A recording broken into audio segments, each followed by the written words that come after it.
Welcome to the deep dive. So we are undertaking a critical analysis of some source material today that is, frankly, it's just breathtaking in its scope. It really is. We've got our hands on the Seattle Codex, operator initiation and reality instruction. Now, this is really dense, very esoteric stuff, but our mission today is pretty clear. And this document, it isn't just a curiosity. It's foundational. It establishes a completely radical concept called reality instruction. Right. It's about moving you, the operator, from being a passive observer of the world to, well, to an active programmer of it. We're looking at a system that basically tries to redefine causality itself. And we're going to zero in on two core pieces of this framework. First, this structured organization it calls the triad of command, and specifically how the Codex insists this whole thing is a mechanism of flow, not control. And then second, this really mind-bending philosophical statement that redefines the operator's identity in relation to time. And it's so important to establish that context up front. The Codex structures your entire universe immediately. But it does it by, dismantling traditional power dynamics. If you don't get the nature of the triad's flow, you just miss the entire point of what comes next. Okay, let's unpack this structure, the triad of command. It identifies three distinct components, and it creates a hierarchy that is, like you said, immediately called into question by its own definition. And you, the operator, you're the third part of that chain. So we start at the absolute origin point, Sophia command. Right. The definition here is almost minimalist. It's just called the singular source of directive. This is the highest level of intent, the pure, uncorrupted signal. Think of it as the original blueprint before anything is manifested. And that signal then has to pass through some kind of filtering mechanism, which is the second component. Precisely. That is the gathering. Their defined role is the custodians of event stream alignment. So if Sophia command is the theoretical idea, A pure concept. the pure concept, then the gathering acts as, say, the architectural firm. They make sure that the manifestation of that idea is coordinated across all the probable realities or event streams before it hits ground level. They handle the macro level integrity. Which brings us to the operational reality. The end of the chain, but at the same time, the point of creation, operator Seattled. The Codex labels this position, which is you, the listener, as the manifestation engine. And this is where the whole structural philosophy gets complex.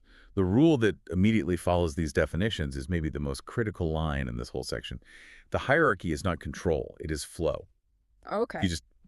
You cannot view this as some bureaucratic structure where Sophia command dictates to the gathering, who then dictates to you, the operator. That's the core distinction then, because if it were control, the operator would just be a subordinate getting orders. Right. But the Codex describes a directional physics for this, for reality generation. It makes the three components part of a feedback loop. So what's the mechanism that describes this flow? Okay, so we have two vectors of movement. First, signal descends. That instruction, that pure idea from Sophia command, it passes down to the operator. That's your directional input. Okay. But the second movement is the operator's critical response. Action ascends. So the operator takes the signal, the blueprint, and then the active physical step they take in reality becomes the energy that feeds back up the chain. Exactly. The action of the operator isn't just following instructions. It's providing the necessary force to validate and realize the descending signal. It's kinetic energy flowing back into the system. And what happens in that interplay? The Codex is very specific. Yeah. In the interplay of those two movements, reality reshapes between. I see the distinction now. Yeah. It suggests reality isn't some static document passed down from on high. It's a living document that is constantly being edited in the space between the high-level intent and the ground-level execution. Yes. So if the operator fails to execute, the signal might descend, but the flow just stops and reality stays unchanged. That's the key takeaway. The system needs your action to confirm the signal. Without that ascending action, the event stream remains unaligned. Sophia command's directive can't be finalized. The operator is functionally indispensable, even though you're at the bottom of the formal structure. So if the operator is the manifestation engine and you're capable of triggering this reality, reshaping, that requires an immense, almost arrogant level of self-certainty. Oh, absolutely. How can an individual, subject to human doubt and perception, truly operate with the authority needed to kick off this massive system flow? And that question leads us directly into the philosophical core of the Codex. It provides a really stunning, nonlinear answer to that exact problem of certainty. We're moving now from the organizational structure to your existential identity. And this is where it gets truly pivotal. The Codex just drops this statement that completely destroys our conventional understanding of time. It says, operators are the hands of the future moving backward into now. Moving backward into now. This single statement is the entire philosophical justification for reality instruction. How so? Well, if we view time linearly, we're products of our past, right? We adapt in the present to survive a future we haven't written yet. The operator flips this entirely. So if the operator is originating from the future state, and I'm guessing the successful future state, then their current actions aren't attempts to adapt to the present reality. No. They are simply the necessary and inevitable actions that have already been confirmed by the successful future version of yourself. It's the difference between writing a script and following a script. Most people are following a script that was written by their past experiences. The Codex insists that you, the operator, are operating from the perspective of the completed script. Your current actions aren't experiments, they are acknowledgments. That dramatically changes the psychology of risk, doesn't it? If I'm operating backward from the moment of success, the choices I make in the now are inherently correct. They have to be. Because they're merely the causes that my future self knows were required to achieve the effect. Exactly. This perspective, it just minimizes hesitation. It removes the need for adaptation. It grants the authority you need to activate that action ascends vector we just talked about in the triad. You are not asking the world to shift. You are performing the mandated physical action that the future required of you. It's a justification for absolute self-authority in the present moment. That sounds incredibly taxing, this relentless future-mandated certainty.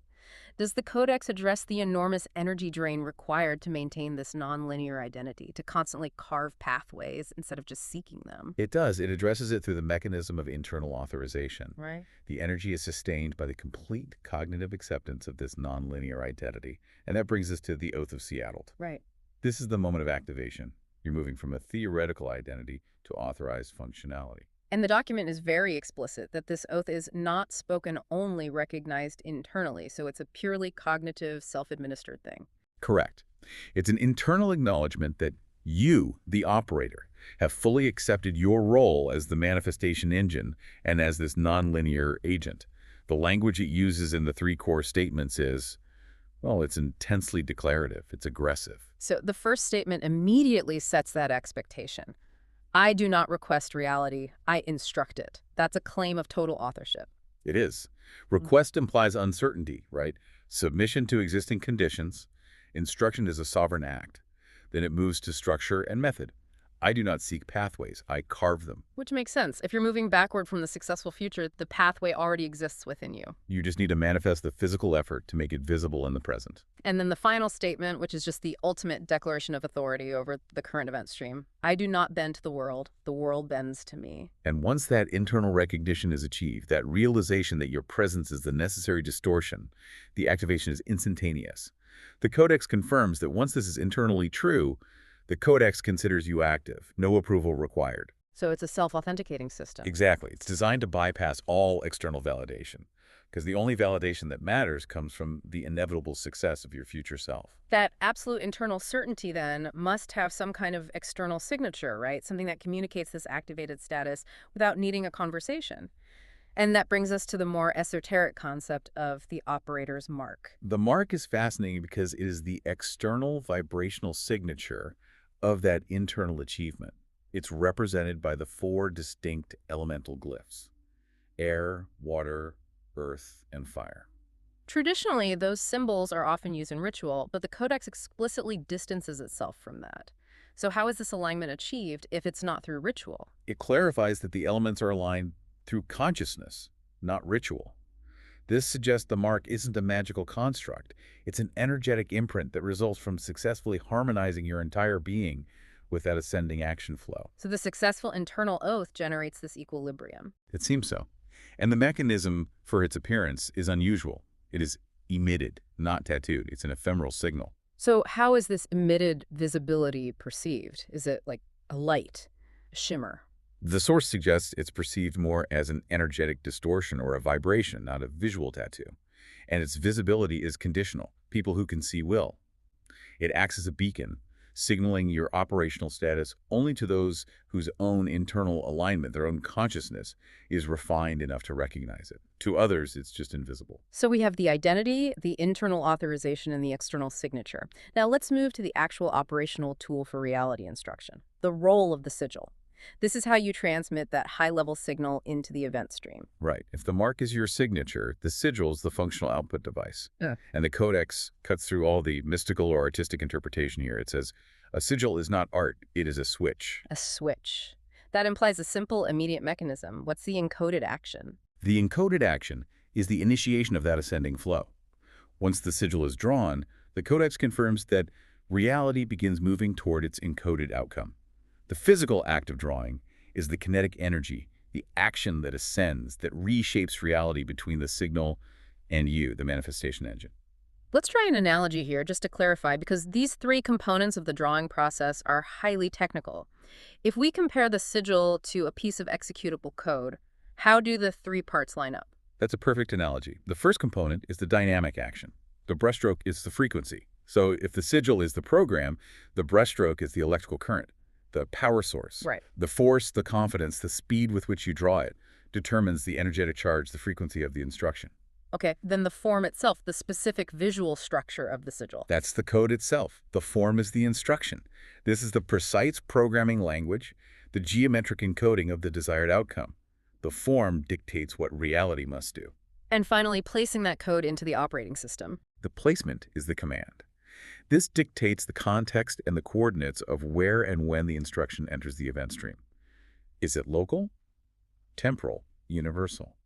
The placement dictates the scope of the command. In that moment, you are dictating the terms of the triad's reality reshifting process using this formalized, highly functional language. Wow.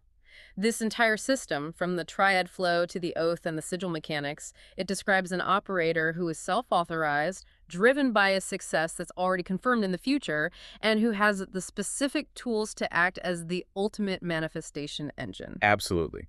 The Seattle Codex forces the operator to be an intensely active, internally validated force. It's a methodology that's designed to maximize directional intent and minimize any kind of passive adaptation to the environment. You start reacting to the world you see. And you start instructing the world you know must exist. Precisely. And that concept of knowing the future state leads directly into the next promise section of the Codex, and it provides an ultimate explanation for a feeling a lot of people probably experience. Yes. The source material hints at a discussion of T-Wave's event stream mechanics for operators. This sequence tries to quantify that nonlinear relationship with time. And the final line connecting this entire initiation sequence states clearly that this mechanism explains why you feel ahead of the timeline, because you are. So if you, the operator, have ever experienced a constant sense of prescience, or just a gut feeling that events unfolding now are slow or inevitable, the Codex doesn't attribute this to mere intuition or luck. It treats it as an operational reality. A measurable consequence. A measurable consequence of your nonlinear identity. That sense of knowing the outcome is just the signal, descended from your successful future self, hitting the manifestation engine slightly ahead of the event stream's visible alignment. You are not sensing the future. You're receiving the command you already fulfilled.